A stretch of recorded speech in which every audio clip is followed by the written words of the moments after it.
C'est la conséquence logique du boom des smartphones et des tablettes.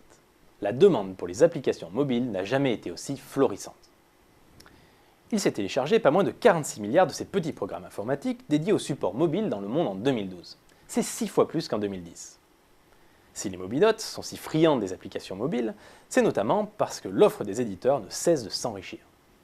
En 2012, pas moins de 225 000 nouvelles références ont été lancées rien que sur l'App Store d'Apple.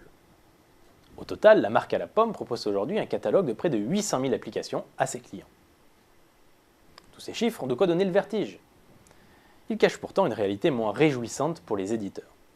S'imposer sur le marché et monétiser les applications est extrêmement difficile.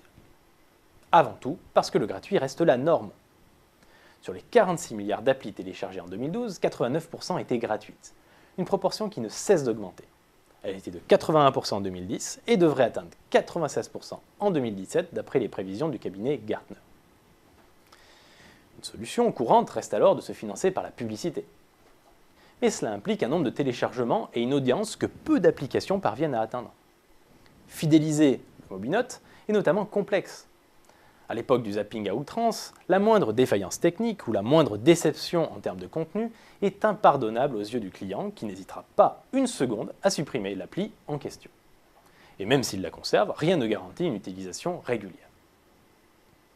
Quant au modèle payant, il n'est pas tellement plus alléchant que le gratuit.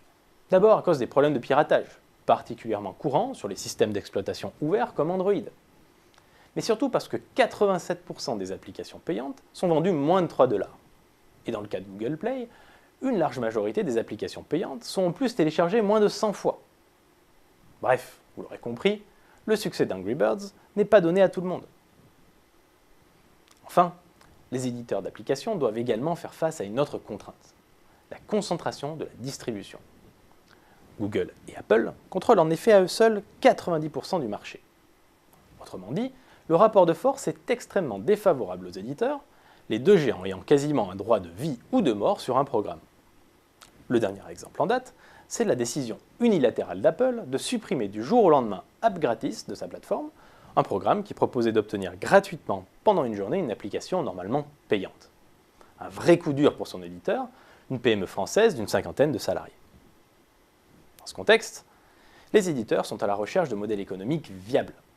Et celui qui semble remporter la plus large adhésion, c'est le modèle de l'in-app purchase. Son principe est simple. Il s'agit d'offrir aux utilisateurs une version gratuite ne contenant qu'une partie des fonctionnalités, puis de proposer, contre rémunération, de débloquer davantage de contenu.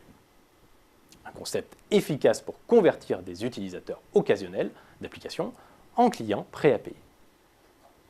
Ce type de monétisation, qui ne représentait que 10% des revenus des plateformes en 2012, devrait ainsi dépasser le seuil des 40% d'ici 3 ans.